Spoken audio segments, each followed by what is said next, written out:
avons qu'un bon nombre d'entre nos concitoyens, peut-être pas nous directement, je vous le souhaite en tout cas, eh bien nous ne nous sentons pas bien, qu'il y aurait une sorte de malaise social, c'est pas gai, c'est un peu lourd de parler de ça.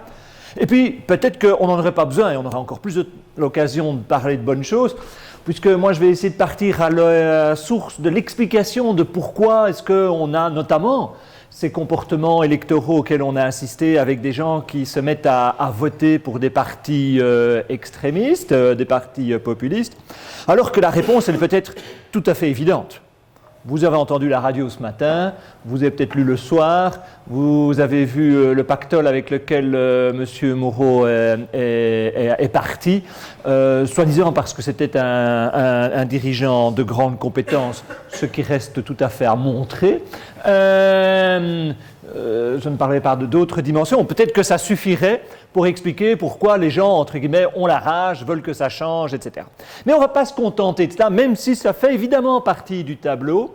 Et on va avoir ici une réflexion collective sur ce malaise de société, avec un regard qui sera celui de l'économiste, mais bien entendu en sachant qu'il n'y a pas que l'économiste, qu'il y ait quelque chose à dire sur le sujet. On va penser à ce que serait ce problème. Y a-t-il un problème, à dire vrai?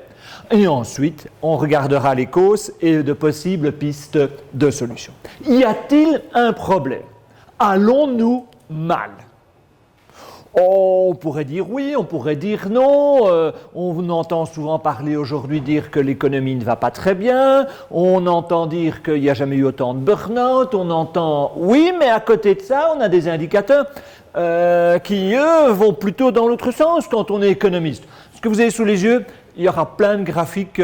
C'est plus pour, si vous avez envie, la présentation est disponible sur demande. Mais en fait, ce qu'on voit ici, c'est l'évolution du PIB par habitant sur une série longue. Hein, ça commence en l'an 1200. Il y avait déjà des statisticiens en 1200. Enfin, non, pas vraiment, mais ex post, on a essayé de reconstituer ce qu'aurait pu être le PIB de l'an 1200. Mais quoi qu'il en soit, ce qu'on voit, c'est que, en fait, on n'a jamais été aussi riche aujourd'hui par tête de pipe. Donc, tête de pipe, tête de PIB. On n'a pas le premier indicateur. Alors le PIB, produit intérieur brut, c'est pas l'alpha et l'oméga des économistes. Hein, c'est un indicateur critiquable.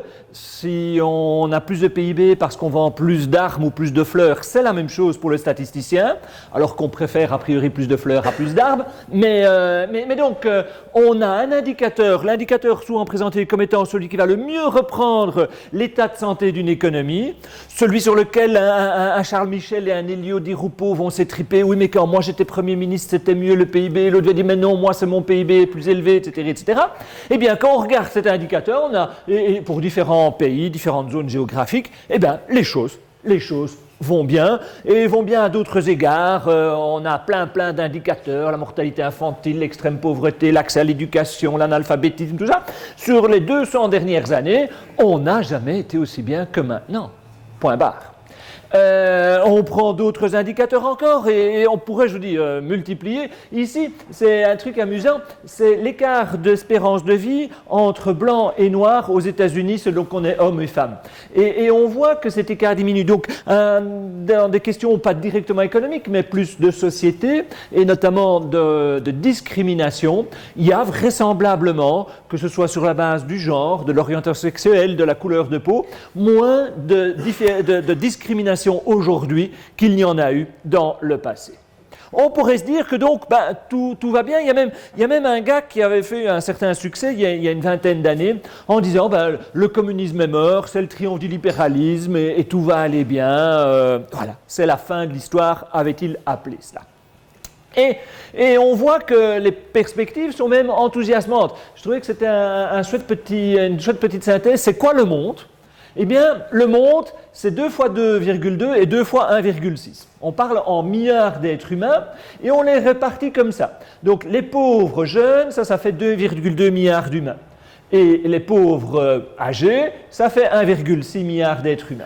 Et puis, quand on regarde la classe moyenne et les revenus supérieurs, on a 1,6 milliard de jeunes et 2,2 milliards d'âgés. Mais ce qui est surtout intéressant, ce sont les perspectives. En fait, qu'est-ce qu'on attend sur la décennie à venir? Que le nombre de pauvres diminue et que le nombre de personnes ayant un certain niveau de pouvoir d'achat augmente. Et cela, c'est donc à penser que les choses vont plutôt bien. Et pourtant, ce que l'on voit, c'est que dans les urnes, les gens expriment un certain mécontentement. On le voit ici, c'est une agrégation de tous les votes pour les partis populistes en Europe sur les 40 dernières années. Et on voit effectivement qu'en croire les élections, les gens vont moins bien. Alors c'est tout de suite une interprétation. On peut se sentir très très bien et voter pour des partis extrémistes. J'ai la faiblesse de penser que ce qu'exprime ce vote pour des partis extrémistes, c'est un sentiment de mal-être, d'absence de confiance envers l'avenir. C'est un présupposé, j'en suis bien conscient. Qu'est-ce qu'on a? Qu'est-ce qui fait que les gens votent pour ces partis populistes? Et il y a des enquêtes qui ont été menées, il y a un petit livre qui vient de sortir sur les origines du populisme et qui fait la part des choses entre deux types de considérations. Des considérations économiques. Il y a ce qu'on appelle les perdants de la mondialisation. C'est une expression importante. Les économistes ont traditionnellement, en fait, et à la suite d'un certain David Ricardo en 1817, mais on n'est pas là pour parler de ça, dit que le commerce, c'est bon. Quand vous achetez quelque chose à la brocante, vous êtes content d'acheter quelque chose à la brocante et le gars qui vous le vend, il est content de vendre. Donc, les deux, quand on achète une voiture, il y a le vendeur de la voiture qui est content, il y a l'acheteur de la voiture qui est content, on ressort. On devrait voir des gens hilars sortant de notre supermarché. Parce que tout ce qu'ils ont acheté, ils étaient contents de l'acheter. Et vraisemblablement que, je ne sais pas moi, le litre de lait bio à 95 cents qu'ils ont acheté chez Colruyt, ils l'auraient vraisemblablement acheté à 96 ou à 97 cents aussi. Et donc, ils ne devraient pas se dire, zut, j'ai encore dépensé 95. Ils devraient se dire, yes, je les ai bien eus, ces abrutis de Colruyt. Ils l'auraient vendu à 97 cents, que je l'aurais quand même acheté. Donc, j'ai une super ristourne. Ils n'en sont même pas conscients, les idiots. Et il ne faut pas le leur dire. Donc, on a que, quand on échange, on est gagnant-gagnant.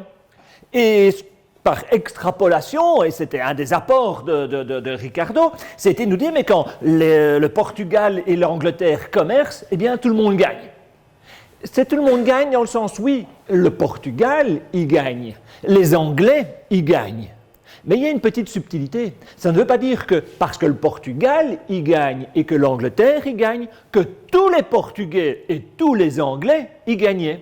Il peut y avoir que c'est avantageux pour un pays, ce n'est pas nécessairement avantageux pour tous les habitants du pays. Et c'est un petit peu ce à quoi nous avons malheureusement assisté avec la globalisation. Il y a eu des perdants. Vous savez, je prends mon gars au Portugal. Eh bien, le gars au Portugal qui était habitué à faire de la maroquinerie, à partir du moment où la maroquinerie elle est venue d'Extrême-Orient, il est tout de suite apparu que pour lui, la vie était moins facile. Et en plus, il s'est ramassé des insultes de la part des Allemands en disant « mais si tu n'as pas de boulot et si ton pays va mal, c'est parce que tu es paresseux ». Ce qui est évidemment faux. C'est un choc sectoriel. Et aujourd'hui, le secteur automobile allemand a traversé une passe difficile. Et ce n'est pas que les Allemands sont devenus brutalement paresseux ou idiots, évidemment.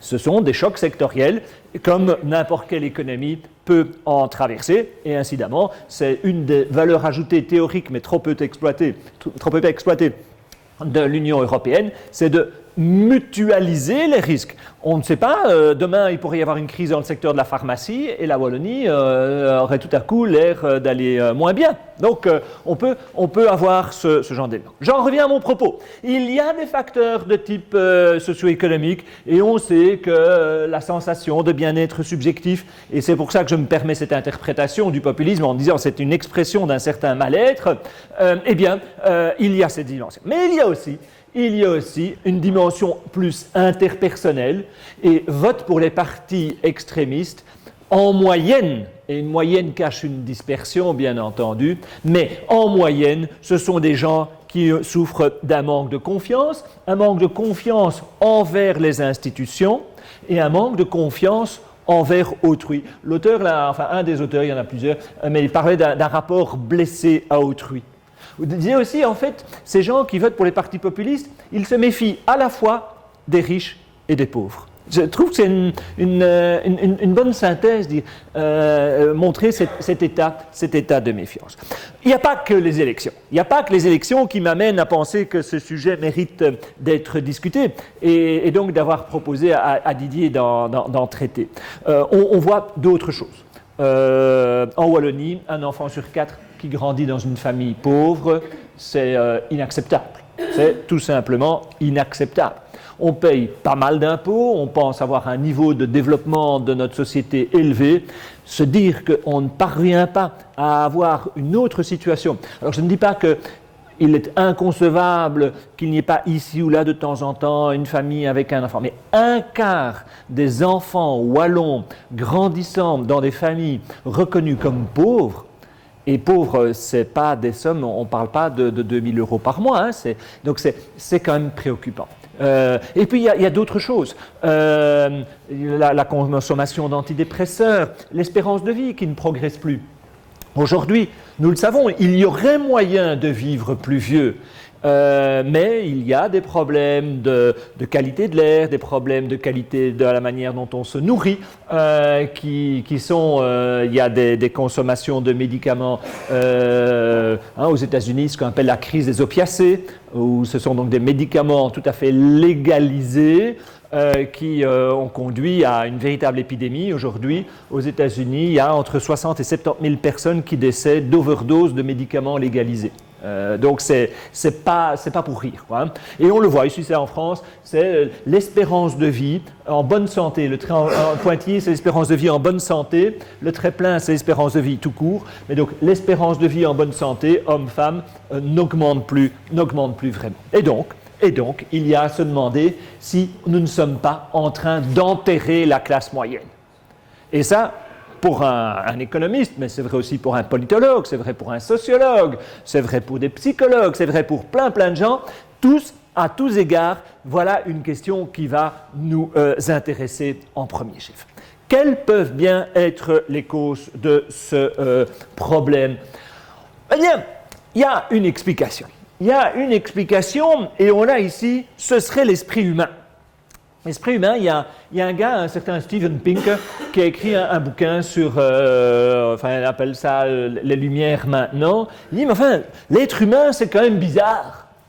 Quand il regarde derrière lui, il a plutôt tendance à voir une amélioration. Si vous regardez derrière vous, vous imaginez, je ne sais pas, ce que ça pouvait être une visite chez le dentiste il y a 50 ans, ou pas de visite chez le dentiste parce qu'il n'y avait pas de dentiste ou pas les moyens de payer le dentiste, hein. Ça ne devait pas être top. Vous pouvez peut-être avoir l'image d'une grand-mère en train de faire la lessive. C'est quand même pas ce qu'il y a de meilleur pour le dos et pas ce qu'il y a de plus amusant. Donc si on regarde derrière soi, on voit plutôt un certain progrès. Mais quand on interroge les gens sur ce qu'ils pensent qui les attend, souvent on a l'impression que ça va être un déclin. Et c'est comme si les gens avaient l'impression d'être au sommet.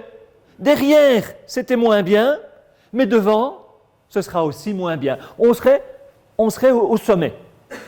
Ça, une superbe idée, hein? On ne voit rien d'autre qu'il y a une amélioration derrière nous, mais on ne voit qu'une détérioration devant nous. C'est une belle citation dans ce bouquin de 2018.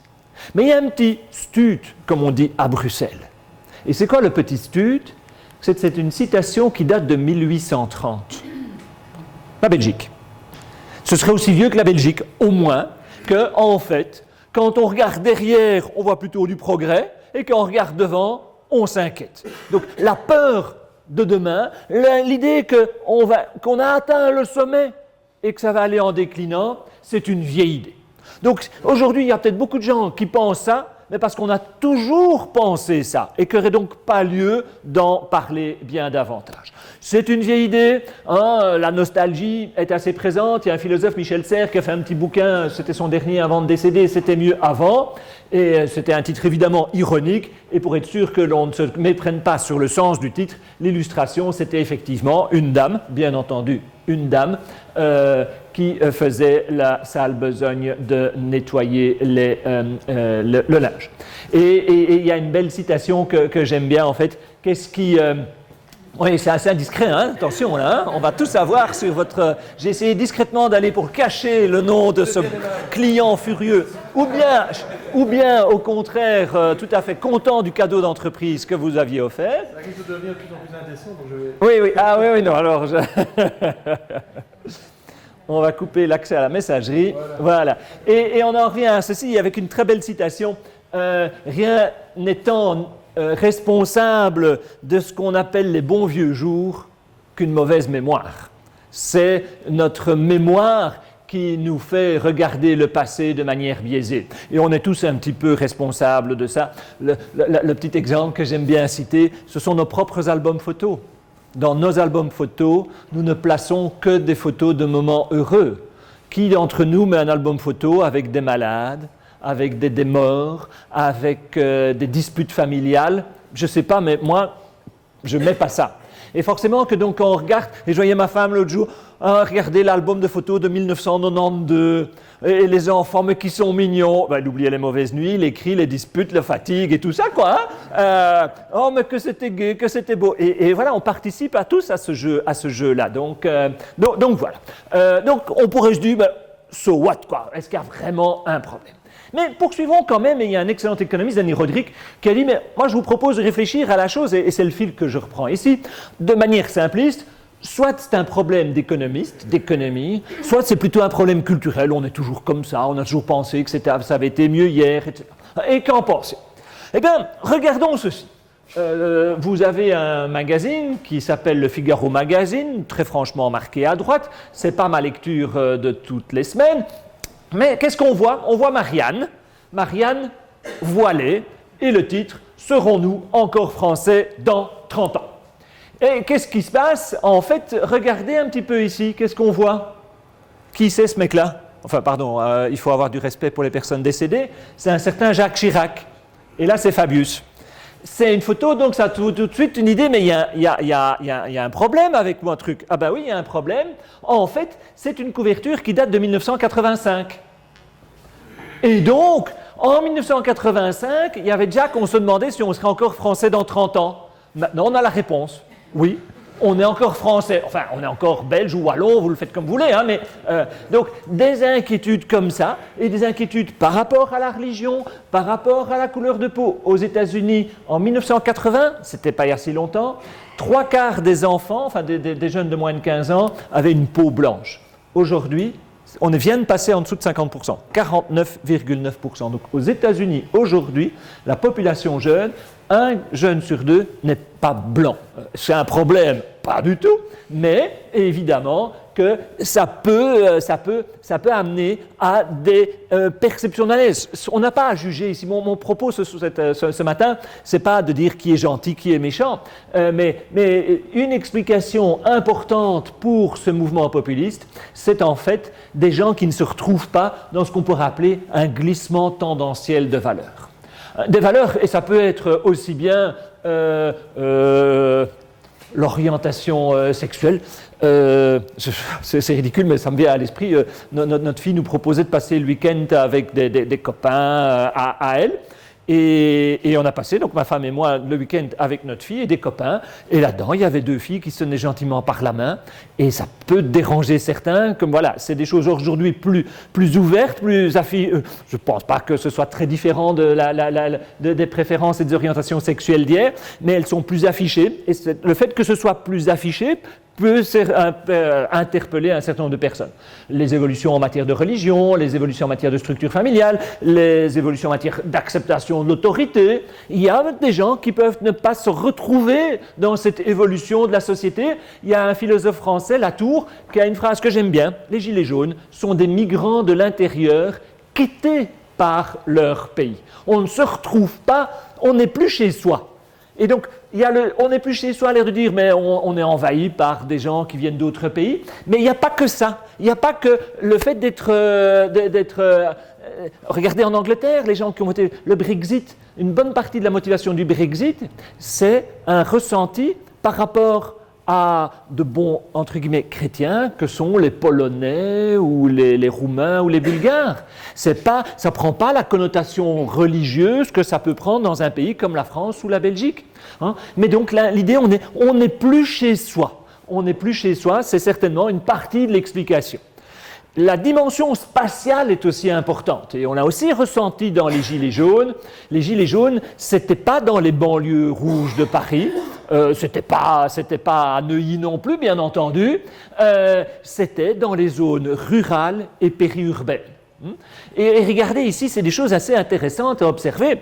Aux États-Unis, on va faire simple, il y a la droite, il y a la gauche, il y a les républicains, il y a les démocrates, et on aura envie de dire, vote à droite les gens à revenus élevés, et vote à gauche les gens à revenus faibles. C'est plus ou moins le clivage qu'on a en Belgique. Le pouvoir d'achat moyen de l'électeur socialiste ou PTB est inférieur au pouvoir d'achat moyen du gars qui votait maire. Eh bien, regardez, c'était le cas aux États-Unis.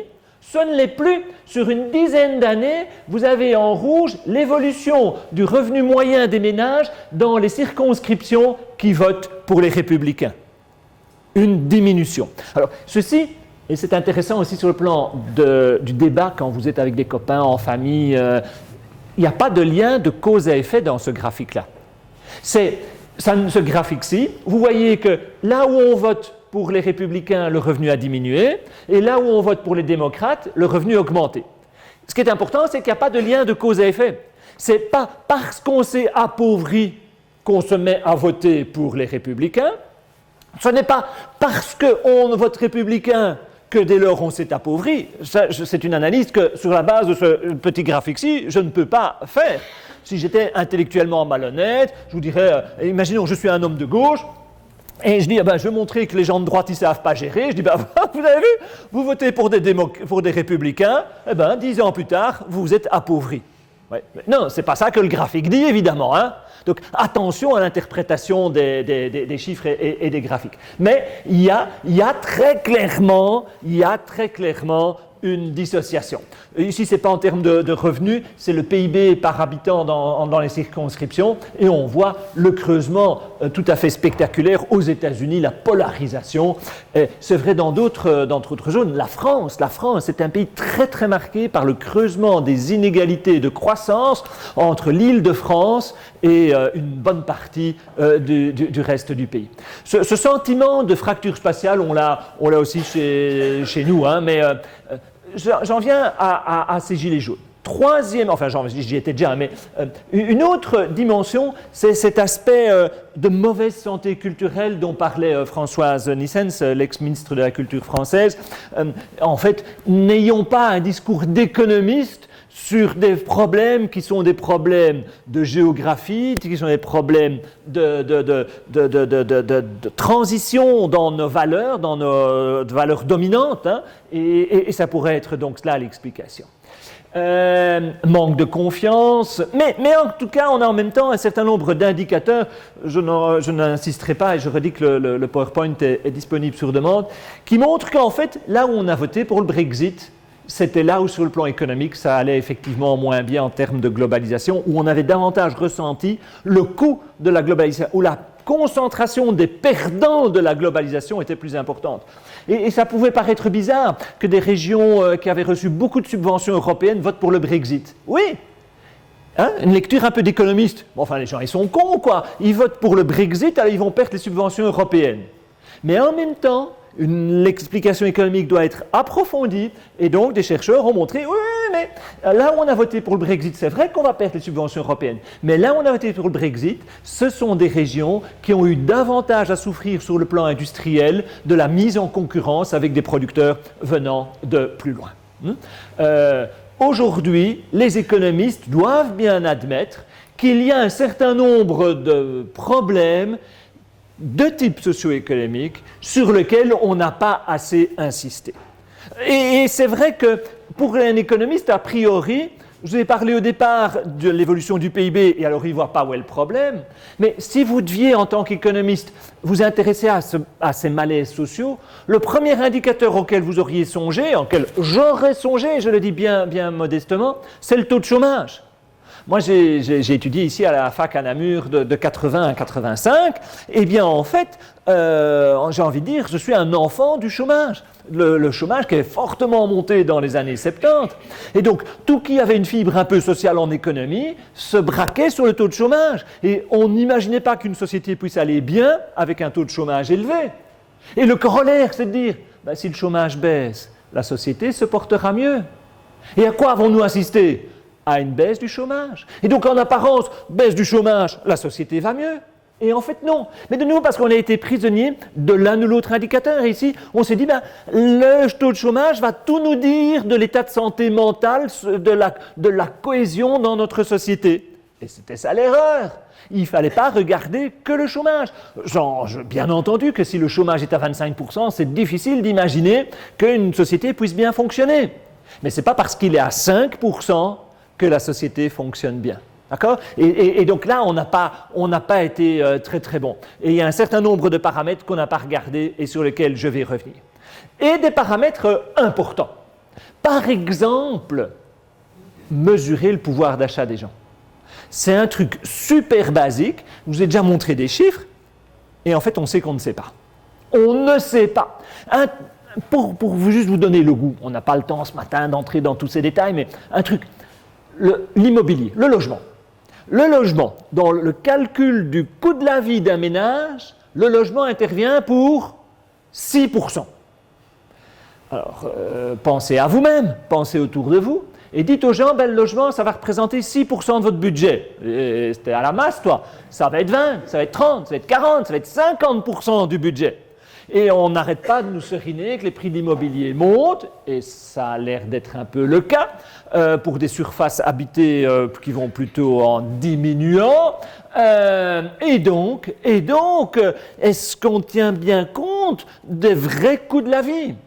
Autre chose, un gars qui gagne 2000 euros, et l'année d'après, il gagne 2100 euros, et en supposant qu'il n'y ait pas d'inflation. Waouh, génial, pouvoir d'achat augmenté. Oui, mais si entre-temps il a divorcé, vous aurez beau avoir une augmentation de 100 euros, ça ne va pas compenser le coût du divorce. Donc, oui, mais le statisticien, il ne tient pas compte de ça. Et j'ai envie de dire, heureusement, ce n'est pas le rôle de statisticien de savoir avec qui vous dormez ou ne dormez pas, et après, à partir de combien de nuits par semaine on est cohabitant, et avant on n'est pas, dans quelle catégorie. Donc le statisticien, il va diviser la richesse par le nombre de Belges, quoi, point. Ah oui, mais dans le quotidien, ce n'est pas la même chose. Certains d'entre vous ont peut-être encore des adolescents et ils ont l'impression que les notes de GSM, ça fait mal, quoi. Hein?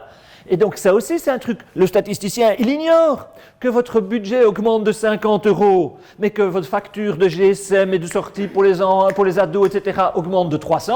Ça, il n'y a pas, pour le statisticien, que vous dépensiez, vous, pour aller au restaurant, ou que vous donniez de l'argent à vos enfants pour qu'eux aillent au restaurant, c'est le statisticien, il ne fait pas la différence. Mais vous, parfois, je vais le dire, moi, parfois, je me dis, mais enfin, on a une fille on a 3 enfants, on a une fille qui dit, la vie n'est pas facile, mais l'autre jour, je devais lui donner un truc, et je l'appelle, je ne vais pas chez toi, mais non, je suis au café. Je dis, t'es au café? Ben oui, avec un copain qui était de passage, on a été... Mais tu peux très bien lui faire un thé ou un café ou prendre une bière à la maison, quoi. Hein, c'est ce que j'avais envie de lui dire, quoi. Et ben non. Donc j'ai pas à juger de la manière dont elle alloue son budget, bien entendu. Et on a entendu, c'est à un moment des Gilets jaunes, je fais une incise.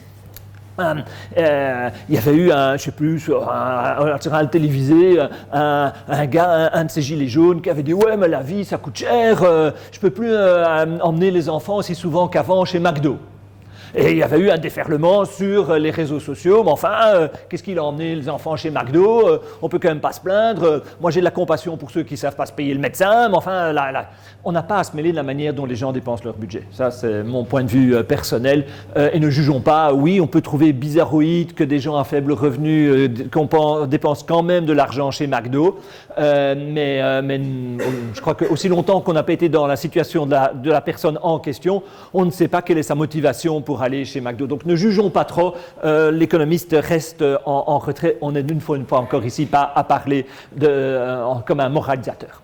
Ce qui est vrai aussi pour balayer devant la porte des économistes, c'est qu'on a parfois eu tendance, nous les économistes, puis j'en aurai aussi sur les politiciens dans un instant, hein, mais nous les économistes à à tenir un langage qui était un petit peu déconnecté de la réalité. Et on a vanté les mérites, je ne sais pas moi, de la dérégulation du secteur de l'électricité. Je ne suis pas sûr que vous ayez tous des factures d'électricité qui vous fassent penser que c'était tellement mieux maintenant, qu'avant. On nous a vendu un certain nombre de mérites dans les évolutions de notre économie et on sent aujourd'hui un retour de balancier extrêmement puissant pour s'éloigner du libéralisme. Ceux qui votent pour le Brexit ne voteraient pas pour les thèses économiques de Mme Thatcher. Il y a vraiment un retour de balancier. Il y a eu Thatcher, il y a eu Reagan dans les fin des années 70, le courant émerge et entre guillemets prend le pouvoir dans les années 80, un pouvoir sur le plan politique dans ces deux pays, mais aussi dans l'esprit de beaucoup d'économistes. Et aujourd'hui, vous lisez dans le chef, par exemple, du Fonds monétaire international, qu'il faudrait souhaiter que les syndicats soient plus puissants. Donc c'est un truc assez étonnant. Après, pendant des décennies, avoir dit qu'il faut flexibiliser le marché du travail, il faut faire en sorte que les salaires correspondent mieux à des conditions locales et donc se déconnecter de l'influence des syndicats, aujourd'hui, vous avez un renversement de la pensée. C'est vrai au niveau de la Commission européenne, c'est vrai au niveau de l'OCDE, c'est plus marqué encore au niveau du FMI. Moi, j'ai travaillé au FMI dans les années 90. Je ne reconnais pas l'institution dans laquelle j'étais, et ce qui se dit et s'écrit aujourd'hui. Vous avez la nouvelle patronne du FMI qui vient de succéder à Mme Lagarde, qui a dit mais il faut absolument augmenter les déficits publics. Attendez, c'était pas ce qu'on vendait il y a 20 ans. Donc, il y a des changements. Il y a des changements dans le monde. Il y a aussi, et je vous propose un petit exercice, la difficulté de la mesure. Vous êtes prêts pour un petit exercice? Ça ne va pas vous demander un effort physique trop intense. C'est juste une question d'abord d'yeux et puis de main. Donc, ça va. Et je vous rassure, ce ne sera pas un effort trop puissant et il n'y a pas de mauvaise réponse. Donc ça, mais ça c'est le b.a.-ba de la pédagogie quand vous interpellez l'audience des étudiants, etc. Vous ne voudrez quand même pas que des gens aient l'air idiots devant d'autres. Ça ne se fait évidemment pas. Et donc, je vous rassure, je vais vous poser une question, je vais vous demander d'y répondre spontanément, et quoi que vous répondiez, vous serez dans le bon. Ça vaut bien un petit cadeau en plus, Donc, en fait, on va se diviser en deux groupes, c'est facile. J'ai le groupe A du côté fenêtre et j'ai l'autre groupe ici qui est le groupe B. Je vais pour l'un et l'autre vous donner une information clé, c'est l'évolution du pouvoir d'achat après inflation de l'américain, pas vraiment l'américain moyen, l'américain de la classe moyenne inférieure. Et comment est-ce que je définis? Je le définis comme l'américain tel qu'il y a 80% des Américains qui gagnent plus et 20% qui gagnent moins. D'accord? Ce qu'on va appeler le 20e pourcentile. D'accord? Donc, cet américain moyen-là, comment est-ce que ces dernières décennies, son salaire a évolué? D'accord? Je vais vous donner à un groupe et puis à un autre groupe de l'information. Ce que je vous demande, c'est le silence. Vous ne devez pas faire « Oh !» voilà. Non, le silence. Je ne vais pas vous montrer des trucs trop spectaculaires, vous savez, mais donc voilà. Donc maintenant qu'on a compris les règles, je demande au groupe B de fermer les yeux. Attention, il y a le groupe A qui vous regarde. Donc, vous fermez bien les yeux. Le groupe A, vous regardez ce que vous avez sous les yeux. D'accord? Vous lisez 5, 4, 3, 2, 1. Vous avez lu, vous faites une opinion, vous fermez les yeux, groupe A. Je demande maintenant au groupe B d'ouvrir les yeux. Ils ont de l'information sur l'évolution du pouvoir d'achat en termes réels de cet Américain classe moyenne inférieure sur les dernières décennies. Vous avez l'information, c'est parfait. Je demande au groupe B maintenant de refermer les yeux. Je demande à tout le monde d'ouvrir les yeux. Vous avez la question, dites-moi alors, ces dernières décennies, cet Américain du 20e pourcentile, est-ce que son salaire, il a augmenté ou il a diminué? Que ceux pour qui il a augmenté lèvent la main. Et puis regardez-vous l'un l'autre. Ouais, c'est marrant quoi. Parce que regardez un petit peu.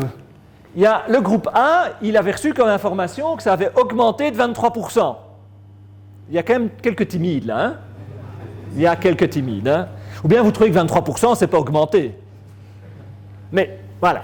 Et puis il y a dans le groupe B, eux, ils ont vu que ça avait diminué de 13%. Et pourtant, il y a quelques bras qui pensaient que ça avait augmenté. À mon avis, c'était les tricheurs. En fait, c'était ça le truc. Mais je ne vais pas le dire, hein?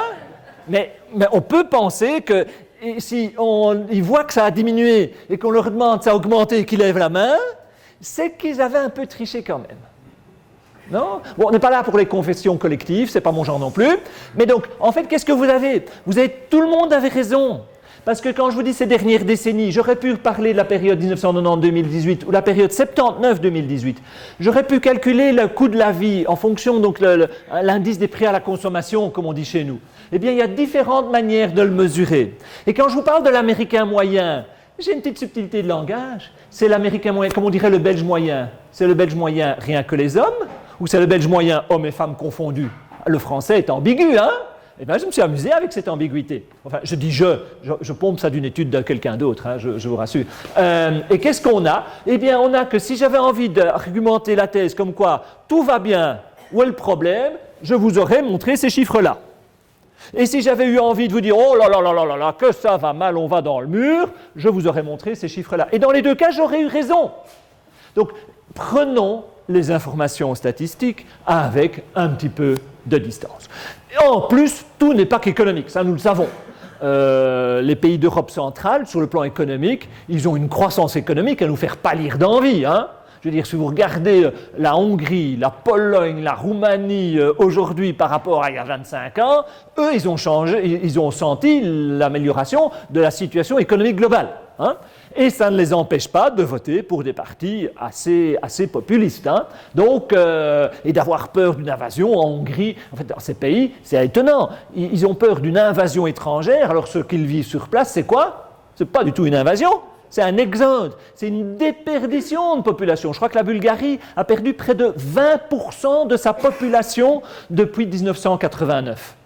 20%. Donc vous imaginez, vous êtes dans une rue, il y a une maison sur 5 inhabitée, un appartement sur 5 inhabité. C'est une moyenne évidemment, hein, mais c'est énorme. Et vous avez l'impression d'être envahi par des étrangers. Mais non, vous devriez d'abord et avant tout avoir l'impression d'être vidé, pas envahi, l'exact opposé. Donc, qu'est-ce qui se passe? Eh bien, il y a un premier phénomène qui est politiquement un peu délicat à traiter. Les Américains, ils ont l'impression d'être victimes de la concurrence des Chinois. Mais il y a un truc, ils sont d'abord et avant tout victimes de la concurrence, pas des Chinois, mais des Américains.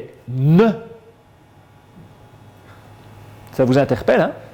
Et je suis bien entendu, je vous rassure, mon épouse travaille, ce n'est pas pour dire que les femmes doivent retourner dans leur foyer. Hein. Mais regardez, ça c'est l'évolution du salaire, du pouvoir d'achat de l'américain, homme, et là c'est la femme. Et donc effectivement, il y a aujourd'hui un fossé qui reste, qui est beaucoup trop grand bien entendu, mais qui a eu tendance à se résorber quelque peu. Il y a un problème du côté salarial, il y a un problème que simultanément les gens veulent gagner plus. C'est pas un scoop, hein? Quand Sarkozy dit « moi je veux que les Français puissent travailler plus longtemps pour gagner plus », il score quand il dit ça. Et on le voit dans les sondages. Il y a une aspiration des gens à gagner plus.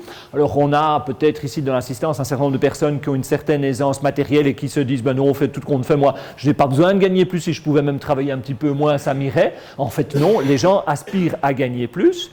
Il y a un creusement des inégalités et en particulier l'émergence d'un phénomène relativement nouveau. Il y a toujours eu des ultra-riches. Mais les ultra-riches aujourd'hui, il y a une grande concentration. Ce que Thomas Piketty a popularisé, ces notions, quel est le pouvoir patrimonial des gens qui sont les 1% les plus riches. Moi, ce n'est pas ce qui m'émeut le plus à titre personnel. Ce qui m'intéresse, c'est davantage le patrimoine des 10% qui ont le moins. Vous savez que Bill Gates possède un patrimoine de 100 milliards, de 200 milliards ou de 500 milliards. Je m'en contrefous. Or, c'est vrai, avec l'évolution de cours de bourse, de ces licornes et de ces autres sociétés, il y a des gens qui sont... Et on a ici une explosion du nombre de gens extrêmement riches en Chine ou aux États-Unis. Ça ne m'émeut pas. Mais c'est vrai qu'il y a dans le haut de la distribution des revenus et des patrimoines, et pas besoin, donc il n'y a pas que M. Moreau, il y a un côté biaisé, et donc c'est quelque chose. Il y a aussi que sur le plan patrimonial et de revenus, nous ne savons pas. Nous ne savons pas, et ça c'est une autre enquête, elle est en Autriche. Je l'adore aussi. On ne va pas la faire ce matin ensemble. Ici, le concept statistique, c'est qu'on va raisonner en déciles. Donc, on prend toute la population de l'Autriche, du plus pauvre au plus riche, et on regroupe tous ces Autrichiens en 10 groupes de même taille. Il y a les 10% les moins riches, et puis les 10% qui sont entre la position 10 et la position 20, et ainsi de suite, jusqu'aux 10% les plus riches. Les 10% les plus riches, on va les identifier avec une boulette jaune. Et les plus pauvres, là, ils sont là avec le point noir. En fait, ce n'est pas un Autrichien à chaque fois. Je crois qu'un point, ça représente 100 ou 1000 Autrichiens, quelque chose comme ça. Hein. On va agréger. Hein. Donc, vous avez, ça c'est la vraie position. Et donc, par définition, il y a autant de gens dans chacun de ces 10 compartiments, bien entendu, puisqu'on les a tous alignés et on a regroupé pour avoir des blocs de la même taille. Très bien. Et puis, on demande aux gens, mais au fond, est-ce que vous vous sentez parmi les 10% les plus riches, les 10% les plus pauvres, la tranche entre 20 et 30? Et ça, c'est ce qu'on fait ici. Et qu'est-ce que vous voyez d'extraordinaire? Il n'y a aucun riche qui se considère comme riche. Non. Non. Bon, il y a évidemment des exceptions. Si on demandait à Bill Gates est certainement ici, et Bill Gates a conscience d'être dans les 10%. Mais Bill Gates n'est pas autrichien, visiblement. Il n'y a pas d'Autrichiens ou de groupement. Donc parmi les Autrichiens les plus fortunés, il n'y en a aucun qui considère faire partie des plus fortunés. C'est quand même intéressant. Et qu'est-ce qu'on voit? Eh bien qu'on a des petits points jaunes jusqu'à assez bas. Si on a de bons yeux, on en voit même. Donc il y a des gens qui sont parmi les plus riches qui se considèrent dans la moitié inférieure. Donc en d'autres termes, on est toujours le pauvre de quelqu'un. On considère toujours qu'en fait, il y a plein de gens qui sont nettement mieux que soi. Et ça peut participer à ce sentiment de se dire « mais c'est pas juste ». Ben oui, c'est pas juste. Si vous pensez que tout le monde gagne plus que vous, vous avez dit « mais c'est vraiment pas juste ça ». Hein? Je travaille dur et mon voisin gagne plus, ça ne va pas. Oui, mais vous ne savez pas ce que votre voisin gagne. Vous faites une projection sur la base de sa porte de garage Orman. Vous avez entendu cette publicité qui est, pour moi, je vais prendre 2 minutes pour en reparler, je trouve ça mais inaudible, inacceptable. Donc, le pitch, c'est quoi? C'est « Madame est à la maison ».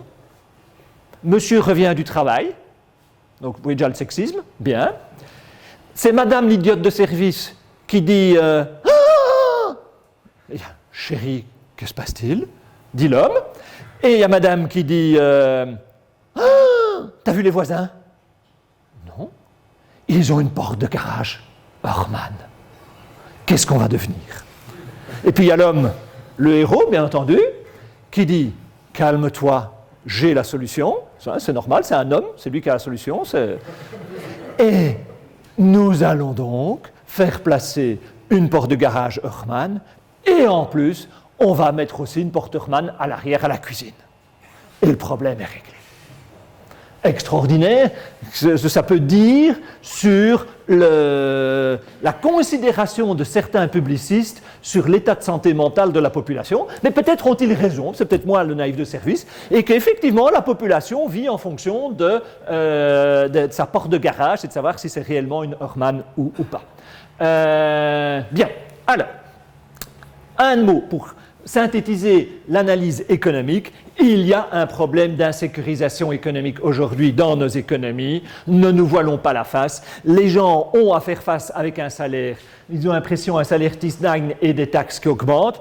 Des problèmes de perception, on le sait, mais donc ce sentiment-là, une perception de détérioration des services publics, Les gens n'ont pas l'impression qu'on fait mieux en matière de santé.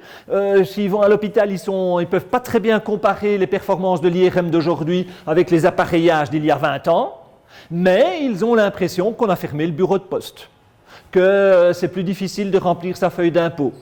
C'est souvent pas tout à fait vrai. Je veux dire, pour beaucoup d'entre nous, Taxon Web, c'est plutôt un progrès que ce qu'il y avait il y a 20 ans, mais les gens ont l'impression que la qualité des prestations publiques diminue. S'agissant de l'école, ils se disent on est de plus en plus bête. On se rassure en se disant que déjà du temps des Grecs, on se lamentait sur la jeunesse qui était idiote par rapport aux anciens. Donc le déclin de l'école, c'est une vieille idée. Je vais faire le vieux compte service. Je pense que cette fois-ci, les gens ont raison. Mais j'espère avoir tort, évidemment. Hein. Mais je veux dire, moi-même, j'ai parfois l'impression qu'effectivement, je me base sur des trucs débiles du genre orthographe, hein, mais pour penser qu'effectivement, ça ne va pas nécessairement mieux. L'incapacité d'épargner, j'ai un super graphique pour vous montrer ça. L'aspect du logement, c'est tout à fait fondamental le logement pour que les gens aient l'impression de bien vivre. Et donc aujourd'hui, en Wallonie, il y a des problèmes d'accessibilité au logement, et notamment dans le logement social, mais plus largement. Il y a la précarisation de l'emploi, il y a tous ces employeurs qui se croient malins ou ces managers qui se croient malins de cultiver un sentiment d'insécurité. Si t'es pas bon, je te vire.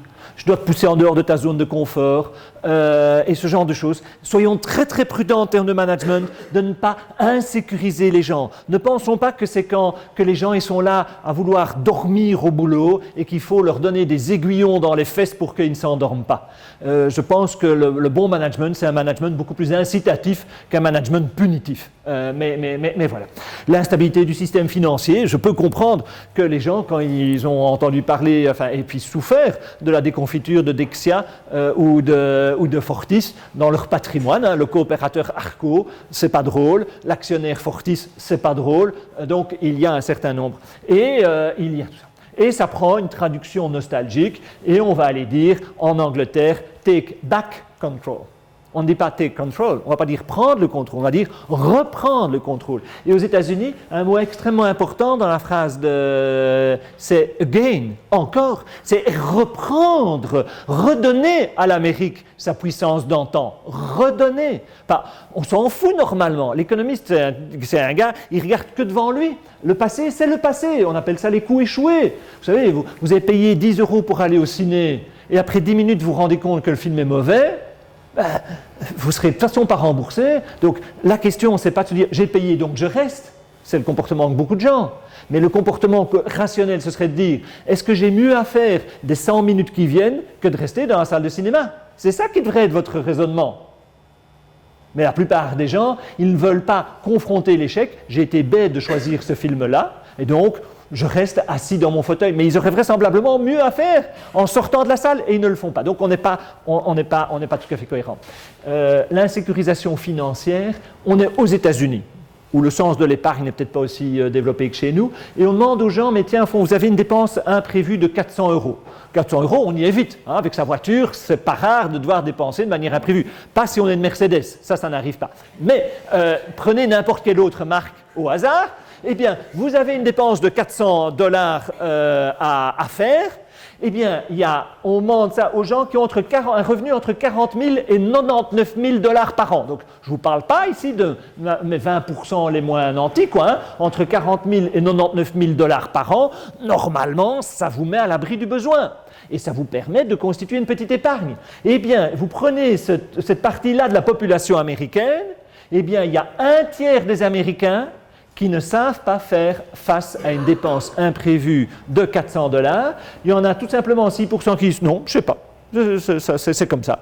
Et la voiture, je ne la répare pas. Si c'est un traitement d'orthodontie, je ne le fais pas. Et il y en a 27% qui disent je vais emprunter ou je vais vendre quelque chose pour pouvoir payer cette dépense de 400 $. Comment voulez-vous réellement dormir sur vos deux oreilles et être zen si à tout moment une dépense de 400 $ imprévue vous met dans ce genre de situation-là? Donc on peut comprendre qu'il y ait un souci, le boulot, l'ascenseur social, sentiment d'inefficacité de l'État. J'aime bien citer Nettis quand même, mais c'est aussi toutes ces promesses qu'on nous balance. Là aussi, je ne vais pas faire le test parce que je suis gentil, mais il y a une certaine ministre de l'Éducation qui a dit qu'on serait tous bilingues en l'an 2000. je vous suis généreux, je vous ai donné 19 années de Rabiot, on est en 2019, je vous propose de faire un petit test de langue. Non, c'est pas comme ça qu'on se rend populaire. Hein. Donc, tous bilingues en l'an 2000, on nous a raconté du pipeau. Je dis, il n'y a pas plus inefficace. Moi, je dis, mais nos enfants ont grandi à Bruxelles. Après 4 années d'enseignement, 6e primaire, ils ont eu 4 années de néerlandais. Et je demande à un de nos 3 enfants, c'est quoi la différence entre Eben et Zijn? Vous voyez ce que c'est, hein? Eben et Zijn. Eh bien, après 4 années, ils ne savaient pas quoi. Eben, Zijn, non, vous ne voyez pas la différence entre les deux. Donc c'est assez étonnant. Ou quand, je veux dire, les Juncker et compagnie Juncker qui a été nous raconter que c'est la commission de la dernière chance en 2014.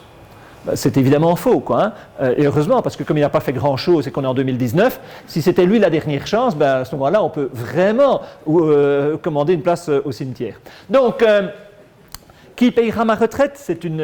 Quel sera l'avenir du boulot pour nos enfants? Qu'est-ce qu'ils feront? On nous serine les oreilles avec ces ordinateurs, ces intelligences artificielles, ces algorithmes, tout ça. En fait, c'est faux. Hein. Il y a beaucoup plus de vraisemblance et de probabilité à ce qu'il y ait une pénurie de main-d'œuvre qu'il y ait un excès de main-d'œuvre. Les loyers, l'environnement, malheureusement, je n'ai pas le temps de parler de tout ça. Il y a un biais médiatique. Nous savons que, en fait, les médias nous parlent des mauvaises nouvelles. Ce que nous ne savons pas, c'est qu'il est normal que les journaux nous parlent des mauvaises nouvelles. Vous ne voudrez quand même pas acheter un journal dans lequel on vous donnerait la liste de tous les avions qui ne se sont pas écrasés. Ça pourrait prendre de la place et être d'un intérêt limité. Donc, on va vous parler des avions qui s'écrasent. Mais donc, apprenons à décrypter. C'est normal que le JT soit plein de mauvaises nouvelles. C'est pas pour ça que le monde va mal, quoi. Hein. Mais on n'est pas capable de faire cette différenciation-là. Donc, les médias, l'Europe, ça c'est génial. De tout temps, on n'a pas aimé les autres, les étrangers. Ça ne date pas d'hier, quoi. Hein. Les conflits entre villes, je ne sais pas moi, entre Florence et Sienne, ça ne devait pas être le grand amour, et à Sienne, il y a le palio, et on se disputait entre quartiers, hein, et ce genre de choses. Donc, il y a des rivalités. Il y a eux et il y a nous. Il y a un super poème de Kipling sur le sujet. Et Bruxelles, ça c'est génial, parce que ça c'est l'incarnation des eux. Et c'est la facilité. Et regardez tous nos ministres wallons. Oh, mais j'aimerais tellement vous offrir des trams, des trains, des trucs. Mais c'est ces abrutis de l'Europe qui nous imposent des normes comptables beaucoup trop restrictives et qui m'empêchent de faire tout ce qui est bien pour nous, pour vous et pour ma réélection. Mais voilà. Donc l'Europe, c'est vraiment the bouc émissaire comme on voulait. Il y a aussi, on n'est pas au café du commerce, mais il y a aussi d'autres choses à faire, à évoquer, notamment cet isolement social. 1 Français sur 5 déclare n'avoir personne, je dis personne, pour l'aider en cas de grande nécessité. 1 Français sur 5 n'a personne pour l'aider en cas de grande nécessité. Du genre, vous avez une urgence, il faut vous conduire dans les 3 jours, quelqu'un doit se dégager 3 heures de temps pour vous conduire à un examen médical de grande importance pour vous. Personne. L'isolement social est une véritable maladie. Ce sentiment d'abandon, ce sentiment de non-écoute, de mépris, d'arrogance, de non-respect dans le chef d'un certain nombre cette demande de lien. L'insécurisation, elle n'est pas qu'économique. Il y a une insécurisation, les gens ont toujours eu peur de ce qu'ils connaissaient moins bien, ça ne date pas d'hier, mais c'est vrai qu'il y a une crainte face à ce monde cosmopolite, ce monde plus ouvert. Il y a cette inquiétude liée à une forme de dislocation de certains liens familiaux. C'est aussi, là peut-être paraître un peu conservateur de le dire, mais je pense qu'il faut avoir ça à l'esprit. Il y a l'incompétence des décideurs dans de nombreux domaines, il y a l'incompétence et les erreurs des experts dans de nombreux domaines. Comment faire confiance à l'autorité et aux experts quand l'autorité et les experts se sont tant plantés ces dernières années sur les vertus de la dérégulation du secteur financier, sur les vertus de l'austérité budgétaire, etc. La dégradation de la nature, c'est aussi quelque chose qui peut. Sentiment d'injustice, de manque de respect. Qu'est-ce qu'il y a lieu de faire? Il faut s'arrêter ici parce que malheureusement, on manque de temps. En fait, j'aimerais vous parler de plein de choses, mais le problème, c'est que le rôle de l'économiste, c'est pas de décider. Ce qu'il y a lieu de faire, c'est nous tous, en tant que citoyens, qui aurons à décider de le faire. Donc, il faut être extrêmement prudent. Mais je vais quand même dire quelques headlines. Premièrement, je pense qu'il faut répondre à un besoin de protection. On peut ne pas aimer la personne, on peut ne pas aimer notamment cette absence d'empathie qui rayonne de la personne, mais quand Emmanuel Macron dit qu'il veut une Europe qui protège, je crois qu'il met le doigt sur ce qui est le plus fondamental. Aujourd'hui, l'Europe de bouc émissaire doit être l'Europe source de cette protection. Nous savons que contre la cybercriminalité, ce n'est pas un pays tout seul qui va lutter. Contre les dégâts de la pollution, ce n'est pas un pays tout seul qui va pouvoir s'y prendre. Contre le terrorisme, ce n'est pas un pays tout seul qui va pouvoir s'y prendre. Donc c'est l'Europe ensemble et il faut que l'Europe protège. Il faut que l'Europe soit du côté des citoyens, il faut que l'Europe soit du côté des consommateurs. Il y a peut-être des agriculteurs ici, mais pour la plupart de la population, que l'Europe continue de soutenir la production et la commercialisation de glyphosate, c'est difficile à entendre. Ça donne vraiment l'impression qu'on est du côté des puissants et de certains lobbies et pas aux côtés de la population. Il faut maîtriser la globalisation, prévenir un certain nombre de dérives dans le libéralisme. Moi qui suis un grand adepte du libéralisme ou du capitalisme, et je suis en même temps conscient que le capitalisme comme on le pratique n'est pas le capitalisme comme il devrait être, et notamment une insuffisance de concurrence. Quand vous regardez les tarifs de Belgacom ou de Proximus, vous pouvez avoir une idée de ce que c'est l'absence de concurrence dans notre pays, ou qu'en matière de cinéma, ou en matière, il y a plein de domaines, en matière de pharmacie, enfin, il y a plein de domaines où il y a eu des choses où on doit souhaiter, même s'il y a peut-être des pharmaciens dans l'assistance, il faut pouvoir entendre qu'il y a une demande et une aspiration et des raisons économiques et sociales pour changer la manière dont nous faisons les choses, stimuler les gains de productivité, bien entendu améliorer l'efficacité de l'État, pensons logement social, enseignement, justice, pauvreté, prison, et on peut ne pas opposer fin du monde et fin de mois. Ce qu'il faut, c'est au contraire, hier après-midi, j'avais la chance d'entendre Bertrand Piccard, le gars du Solar Impulse, qui parlait à Bruxelles. Et pour lui, en fait, le capitalisme, comme on le pratique maintenant, ce n'est pas du capitalisme, c'est du crétinisme. Parce que le vrai capitalisme, c'est ce qui va se préoccuper du capital. Et dans le capital, il y a notamment le capital naturel. Il y a le capital naturel, le capital humain, le capital physique, tous les investissements qu'un entrepreneur fait et il prend des risques. Ça aussi, il faut s'en soucier, mais il faut avoir une image englobante de ce que c'est le capital. Réformer le mode opératoire, informer les gens. Beaucoup de gens, ici c'est un truc en Allemagne, beaucoup de gens pensent que ce qui est le plus urgent à faire, c'est de s'occuper des plastiques. Ben non, je veux dire, oui, trier les plastiques et essayer de minimiser votre consommation de plastique et faire du zéro déchet, c'est évidemment une bonne chose. Mais c'est microscopique en termes d'incidence environnementale par rapport au fait de voyager. Donc en fait ici, donc, il y a plus de gens qui disent qu'il faut mieux ne pas utiliser de plastique en plastique qu'il y a de gens qui disent je vais réduire le nombre de vols en avion de 1 par an, donc moins un vol. Alors qu'en fait, l'ordre d'incidence environnementale pour la chose, c'est de l'ordre de 1 à 200. Donc, réduire le nombre de déplacements en avion est bien plus important que tout ce que vous pourrez jamais économiser en termes de CO2 en évitant les emballages en plastique. Donc, continuez à éviter les emballages en plastique, ça c'est un message très clair. Mais voilà, donc il faut informer les gens, il y aura encore plein d'autres choses à dire. Voilà, conclusion. Nous sommes dans un monde avec plein d'interdépendances, la réponse, elle, sera européenne. Je l'évoquais à propos du terrorisme, de la cybercriminalité, mais c'est aussi en matière de santé publique. Demain, il y a un nouveau virus Ebola qui arrive, ce n'est pas la petite Belgique terre d'héroïsme qui toute seule va pouvoir lutter contre. Donc on est interdépendants, alors qu'on a eu l'habitude de se dire eux c'est les méchants, nous c'est les bons, et avoir ce réflexe communautariste. Eh bien, on a ce réflexe communautariste qui est dans nos codes génétiques, et en même temps, on est interdépendants. Avant, les événements qui se déroulaient dans le monde n'étaient pas liés entre eux, depuis ils sont tous dépendants les uns des autres. C'est ça notre grande difficulté. Mais ici encore, l'histoire nous aide, parce que cette phrase, cette belle phrase, qui, on pourrait penser, a été pondue par un grand philosophe aujourd'hui, eh bien, elle date du IIe siècle avant Jésus-Christ, d'un certain Polybe. Bref, on ne sait pas très bien ce qu'il faut faire, il faut être nuancé dans toute chose. Les bons économistes savent que la réponse à toute question en économie, c'est « it depends ». Mais nous avons quand même l'impression qu'il y a des choses qui ne tournent pas très bien, qu'il y aurait moyen de les faire mieux tourner et qu'il faut bouger. Il faut bouger, et ce qui va nous aider à bouger, c'est d'avoir conscience de ce qui ne va pas bien. Donc ne voyons pas dans ce qui ne va pas bien une raison de se dire « oh bah puisque ça va aller mal, je me fais une dernière cuite, ou je me fais une dernière grande fête, ou je me fais ceci, et puis tant pis, et faisons la fête ». Non, Au contraire, ce qu'il faut faire, c'est mobiliser ces inquiétudes que nous pouvons sentir ici ou là pour agir. Et pour cela, souvenons-nous de ce que le poète René Char nous disait, il faut trembler pour grandir. Je vous remercie.